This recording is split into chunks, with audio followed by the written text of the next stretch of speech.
ನಮಸ್ಕಾರ ವೀಕ್ಷಕರೇ, ಶುಭೋದಯ. ತಮ್ಮೆಲ್ಲರಿಗೂ ಶ್ರೀ ವಿನಾಯಕ ಜ್ಯುವೆಲರೀಸ್ ಮತ್ತು ಸಿಲ್ಕ್ ಸಾರೀಸ್ ಅರ್ಪಿಸುವ ಬೃಹತ್ ಬ್ರಹ್ಮಾಂಡ ಕಾರ್ಯಕ್ರಮಕ್ಕೆ ಪ್ರೀತಿಯ ಅತ್ಯಾತ್ಮೀಯ ಸ್ವಾಗತ, ಸುಸ್ವಾಗತ. ಭಗವದ್ಗೀತೆಯಲ್ಲಿ ಒಂದು ಉಲ್ಲೇಖವಿದೆ. ಏನಂದ್ರೆ, ಪ್ರೀತಿಸಿದವನಿಗಿಂತ ನಮ್ಮನ್ನ ಅರ್ಥ ಮಾಡಿಕೊಂಡವನ ಜೊತೆ ಜೀವನವನ್ನ ನಡೆಸಬೇಕಂತೆ. ಯಾಕಂದ್ರೆ ಅರ್ಥ ಮಾಡಿಕೊಂಡವನು ಸಹಜವಾಗಿಯೇ ಪ್ರೀತಿಸ್ತಾನೆ, ಆದ್ರೆ ಯಾವಾಗ್ಲೂ ಪ್ರೀತಿಸಿದವನು ಅರ್ಥ ಮಾಡ್ಕೊಳ್ಳಾರ ಅಂತ ಹೇಳ್ತಾ ಬನ್ನಿ ಗುರೂಜಿಯವರನ್ನ ಕಾರ್ಯಕ್ರಮಕ್ಕೆ ಸ್ವಾಗತಿಸಬಿಡೋಣ.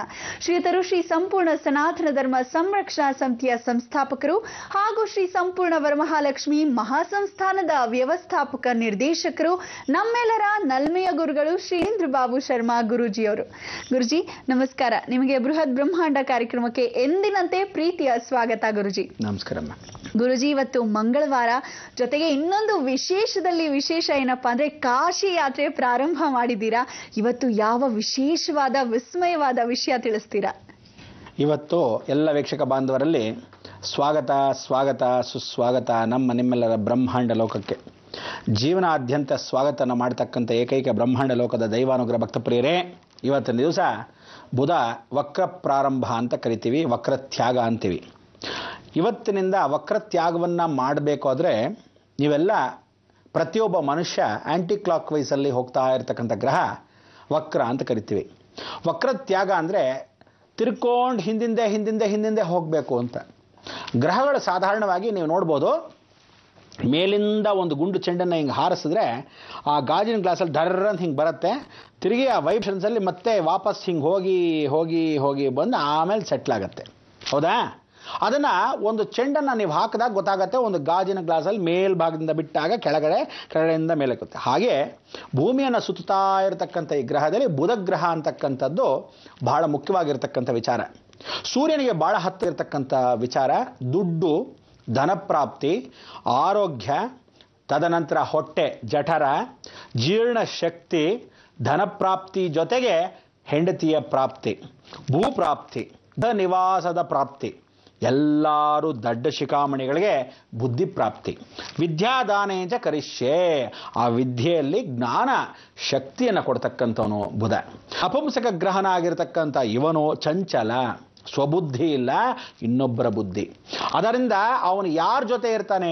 ಗುರು ಆಗಿರ್ತಾನೆ, ಬಹಳ ಬುದ್ಧಿವಂತ. ಅದೇ ರೀತಿ ಮನಸ್ಸು ಚಂಚಲ, ಜಂಪಿಂಗ್ ಜಾಕ್ ಕೂಡ ಮಾಡಿಸ್ತಾನೆ. ಅದಕ್ಕೆ ಬುಧನ ಬಹಳ ಚೆನ್ನಾಗಿರ್ತಕ್ಕಂಥ ಗ್ರಹದ ವಿಶೇಷ, ಪ್ರತಿಯೊಬ್ಬ ಮನುಷ್ಯನಲ್ಲಿ ಇಲ್ಲದೆ ಇದ್ರೆ ಹುಚ್ಚನ ಗ್ಯಾರಂಟಿ. ಹುಚ್ಚ ಹಾಸ್ಪಿಟ್ಲಲ್ಲಿ ಬಹಳ ಜನಕ್ಕಿರ್ತಾರೆ.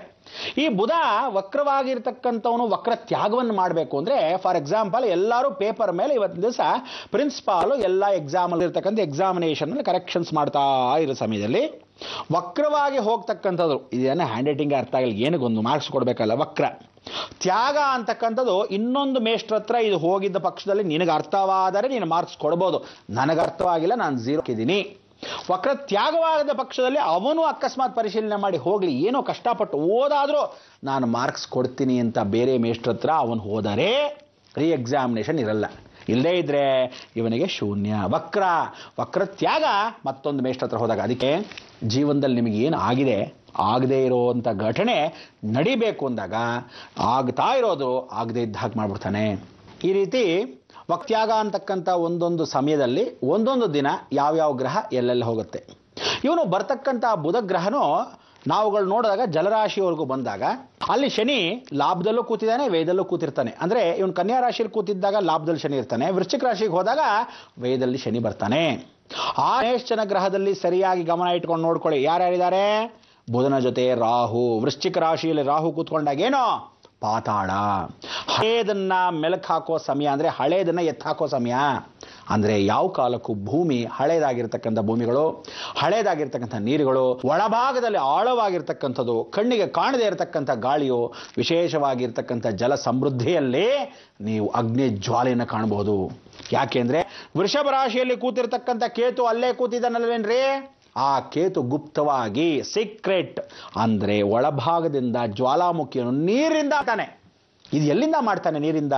ಅಂದರೆ ನಾವೇನು ಸೌತ್ ಈಸ್ಟ್ ಏಷ್ಯಾ ಅಂತ ಕರಿತೀವಿ, ಆ ಸೌತ್ ಈಸ್ಟ್ ಏಷ್ಯಾ ಭಾಗದಲ್ಲಿ, ಸಮುದ್ರದ ಅರೇಬಿಯನ್ ಸಿ ಭಾಗದಲ್ಲಿ, ನಮ್ಮಲ್ಲಿರ್ತಕ್ಕಂಥ ಸೌತ್ ಈಸ್ಟ್ ಏಷ್ಯಾ ಅಂತಕ್ಕಂಥ ಭಾಗದಲ್ಲಿ, ಭಾರತ ದೇಶದ ಸೌತ್ ಈಸ್ಟ್ ಏಷ್ಯಾ ಯಾವ ಭಾಗದಲ್ಲಿ ಆ ಭಾಗದಲ್ಲಿ ರಕ್ಷಣೆ ಇರ್ತಿರುತ್ತೆ. ಎತ್ತರ ಸ್ಥಾನದಿಂದ ಇದ್ದಾಗ ಪರಿವರ್ತನೆ ಆಗ್ತಾ ಇದ್ದ ಸಮಯದಲ್ಲಿ ಮತ್ತೆ ಅವನು ಕುಗ್ಗೋಗ್ತಾ ಇರ್ತಾನೆ ಕೆಳಭಾಗದಲ್ಲಿ. ಅಂದರೆ ನೀರನ್ನು ಬಿರುಗಾಳಿ ಥರ ಹೀಗೆ ಎಬ್ಬಿಸ್ತಾನೆ.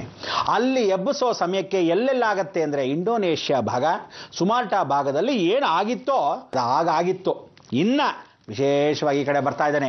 ಆಫ್ರಿಕಾ ಭಾಗದಲ್ಲಿ ಇನ್ನರ್ ಸಿ, ಯಾವ್ಯಾವುದು ಒಳಭಾಗದ ಆಂತರಿಕವಾಗಿರ್ತಕ್ಕಂಥ ಜಲ ಇರುತ್ತೋ ಅದನ್ನೆಲ್ಲ ಎಬ್ಬಿಸ್ತಾನೆ. ಹಾಟ್ ವಾಟರ್ ಮಾಡ್ತಾನೆ. ನೀರನ್ನೆಲ್ಲ ಬಿಸಿನೀರು, ಇವಾಗ ಸಾಧಾರಣವಾಗಿ ನಾವೇನು ಹೇಳ್ತೀವಿ, ಋಷಿಕೇಶಕ್ಕೆ ಹೋಗ್ತೀವಿ, ಒಂದು ಹಿಡಿ ಅಕ್ಕಿಯನ್ನು ಒಂದು ಬಟ್ಟೆಯಲ್ಲಿ ತಗೊಂಡು ಅಲ್ಲೇನು ಕುದಿತಾ ಇದೆಯಪ್ಪ ಅನ್ನ, ಇಂಡ ಭಾಳ ಚೆನ್ನಾಗಿ ಪಾರ್ವತಿ ಕುಂಡ ಅಂತೆ, ಈ ಕುಂಡದಲ್ಲಿ ಹಾಕಿದ್ರೆ ಅಕ್ಕಿ ಸುಮ್ಮನೆ ಹಿಂಗಿಟ್ಟು ಹಿಂಗಿದ್ರೆ ಬೆಂದೋಗುತ್ತೆ, ಅಷ್ಟು ಬಿಸಿ ಬಿಸಿಯಾಗಿರುತ್ತೆ ಅಂತ. ಹೌದು, ಅದು ಏನಕ್ಕೆ ಅಂದರೆ ಒಳಗಡೆ ಇರ್ತಕ್ಕಂಥ ಜ್ವಾಲಾಮುಖಿ ಅವಾಗವಾಗ ಉಗ್ತಾ ಇರುತ್ತೆ. ಅದು ತನಗೆ ತಾನಾಗೇ ಪ್ರಕೃತಿಯ ವಿರೋಧವಲ್ಲ, ವಿರೋಧದಿಂದ ನಾವುಗಳು ಮಾಡಿಕೊಂಡಿರತಕ್ಕಂಥ ಒಂದು ಶಾಸ್ತ್ರಕೊಂಡ್ಬಿಟ್ಟಿದ್ರೆ. ಆದರೆ ವೈಜ್ಞಾನಿಕವಾಗಿ ಅದು ಆಗ್ತಕ್ಕಂಥ ಕ್ರಮ ಹೀಗೇ ನಡೆಯುತ್ತೆ. ಆಗ ಹಳೇದಾಗಿರ್ತಕ್ಕಂಥ ನ್ಯೂಜಿಲ್ಯಾಂಡ್ ಭಾಗದಲ್ಲಿ ಇನ್ನೇನು ವಿನಾಶ ಕಾಳಿದೆ ನೀವು ನೋಡ್ಬೋದು. New Zealand is the formation of the world, ಅಂದರೆ ಪ್ರಪಂಚದಲ್ಲಿ ಮೊದಲನೇ ಬೆಟ್ಟಗಳು ಫಾರ್ಮೇಷನ್ ಆಗಿದ್ದು ನ್ಯೂಜಿಲ್ಯಾಂಡಲ್ಲಿ. ಈಗ ನೀರು ಅದೇ ಭಾಗದಿಂದ ಏನು ಉಕ್ಕು ಹರಿಯತ್ತೆ ನೋಡಿ. New Zealand, south Africa, south East Asia, south East countries ಎಲ್ಲ ಭಾಗದಲ್ಲೂ ಒಂದೊಂದು ವಿಸ್ಮಯವಾಗಿ ನೀರಿನಿಂದ ಘರ್ಷಣೆ. ಇದಕ್ಕೆ ಬುಧ ತ್ಯಾಗ ಮಾಡಿಕೊಳ್ಳೋ ಸಮಯದಲ್ಲಿ ನೀವೆಲ್ಲ ಏನಾದರೂ ಬುಧನಿಗೆ ಮಹಾವಿಷ್ಣು ಆಗಿರ್ತಕ್ಕಂಥ ಮಾಯಾವಿ ಆಗಿರ್ತಕ್ಕಂಥ ಅವನಿಗೆ ಖಂಡಿತ ನೀವು ನಮಸ್ಕರಿಸದೇ ಇದ್ರೆ, ವಿಷ್ಣು ಸಹಸ್ರನಾಮದ ಒಂದು ಫಲ ನಮ್ಮಲ್ಲಿ ವಿಶೇಷವಾಗಿ ಹೇಳ್ಕೊಳ್ಳದಿದ್ದರೆ ಪ್ರತಿಯೊಬ್ಬನಿಗೂ ಬುಧ ದೋಷಗಳು ಗ್ಯಾರಂಟಿ. ಆದ್ದರಿಂದ ಭಾರತ ದೇಶದಲ್ಲಿ ಆಗ್ತಕ್ಕಂಥ ಪರಿಣಾಮಗಳಿಷ್ಟೇ. ಪ್ರತಿಯೊಬ್ಬರಿಗೂ ಹೊಟ್ಟೆಯ ಭಾಗ ಜೀರ್ಣಶಕ್ತಿ ಕಮ್ಮಿ ಆಗುತ್ತೆ, ಹುಷಾರ್ ಗ್ಯಾರಂಟಿ. ಅದೇ ರೀತಿ ನೀರಿನ ಅಂಶದಲ್ಲಿ ಯಾವ ಕಾರಣಕ್ಕೂ ಪಾನಿಪುರಿ, ಬೇಲ್ಪುರಿ ಅಥವಾ ಮಾವಿನ ಜ್ಯೂಸು, ಯಾವುದೋ ಜ್ಯೂಸ್ಗಳು ವಿಶೇಷ ನೀರಿನಿಂದ ಹುಷಾರು. ಗಿಡ ಮರನ್ನ ಏನು ಹಾಕಿರ್ತಾರೆ ಇವರು ಕೆಮಿಕಲ್ಸ್, ಸೀಕ್ರೆಟ್ ಏಜೆಂಟ್ ಅಂತ ಕರಿತೀವಿ, ಅವನೇ ಕೇತು. ವೃಷಭದಲ್ಲಿ ಕೂತ್ಕೊಂಡಾಗ ಭೂಮಿಯಲ್ಲಿಂದ ತಿನ್ನೋ ಪದಾರ್ಥಕ್ಕೆ ಕೆಮಿಕಲ್ಸ್ ಮುಖಾಂತರ ಮನುಷ್ಯನ ಒಂದು ವಿಶೇಷವಾದ ವಿಕೋಪ, ರೋಗಗಳು, ಹೊಸ ರೋಗಗಳು ಕಂಡುಹಿಡಿತಾರೆ. ಆ ರೋಗಗಳು ಕಂಡುಹಿಡಿಯೋದೇಗೆ ಮನುಷ್ಯಕ್ಕೆ ಬಂದ ಮೇಲ್ದಾನೆ ಕಂಡುಹಿಡಿಯೋಕ್ಕೆ, ಅದಕ್ಕೆ ಬರಕ್ಕೆ ಶುರುತ್ತೆ. ಅದರಿಂದ ದಯವಿಟ್ಟು ನರಗಳನ್ನ ಬಹಳ ಹುಷಾರಾಗಿ ಇಟ್ಕೊಳ್ಳಿ. ನೀರು ಹತ್ರ ಇರತಕ್ಕಂಥವ್ರಿಗೆ ಯಾವತ್ತೂ ಕಾಲು ಬೆಳ್ಳ ಭಾಗದಲ್ಲಿ ಮದ್ದು, ನಾವೇನಂತೀವಿ ಸೋಪ್ ಹಾಕ್ತಾ ಹೆಂಗಸರು ಭಾಳ ಜನ ಕೆಲಸ ಮಾಡ್ತಿರ್ತಾರೆ, ಬಟ್ಟೆ ಒಗಿತಿರ್ತಾರೆ, ನೀರು ತುಂಬ ಕೆಲಸ ಮಾಡೋರಿಗೆ ಮಧ್ಯದಲ್ಲಿ ಹೇಗಿರುತ್ತೆ ಹಾಗೆ ಸಾಧಾರಣ ದಿನಗಳಲ್ಲಿ ಇನ್ನ ಮೇಲೆ ವಾತಾವರಣದಲ್ಲಿ ಮತ್ತು ನೀರಿನ ಅಂಶದಲ್ಲಿ ಬೆಳಗ್ಗೆ ಏಳೋಷ್ಟರಲ್ಲಿ ಈ ರೀತಿಯಾಗಿ ರೋಗಗಳು ಕಾಲಿಂದ ಹಿಮ್ಮಡಿಯಿಂದ ಬರ್ತಾನೆ.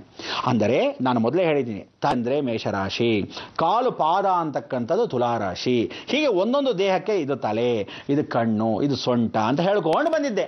ಮೊದಲೇ ಹೇಳಿದ್ದೆ, ಜ್ಞಾಪಕ ಇಟ್ಕೊಂಡು ಬರೆದಿದ್ದೀರಾ ಯಾವ್ಯಾವ ದೇಹದ ಪಾರ್ಟ್ ಅಂತ. ಈಗ ಕಾಲಲ್ಲಿ ಆಗತಕ್ಕಂಥ ಅನಾಹುತಗಳು ಬಹಳ ಜಾಗ್ರತೆ, ಹುಷಾರ್.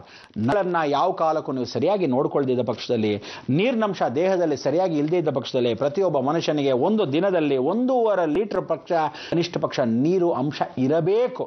8 ಲೀಟ್ರು ಮನುಷ್ಯ ನೀರನ್ನ ಕುಡಿಬೇಕು. ಇಲ್ಲದಿದ್ದ ಪಕ್ಷದಲ್ಲಿ ಆಗತಕ್ಕಂಥ ಅನಾಹುತಗಳು. ಬಹಳ ಜನ ತೀರ್ಥ ತಗೊಂತೀರ, ಡ್ರಿಂಕ್ಸ್ ತಗೊಂತೀರ, ಇದು ನೀರು ಅನ್ಕೊಂಡ್ಬಿಟ್ಟಿದ್ದೀರಾ. ಆದರೆ ಖಂಡಿತ ಇಲ್ಲ.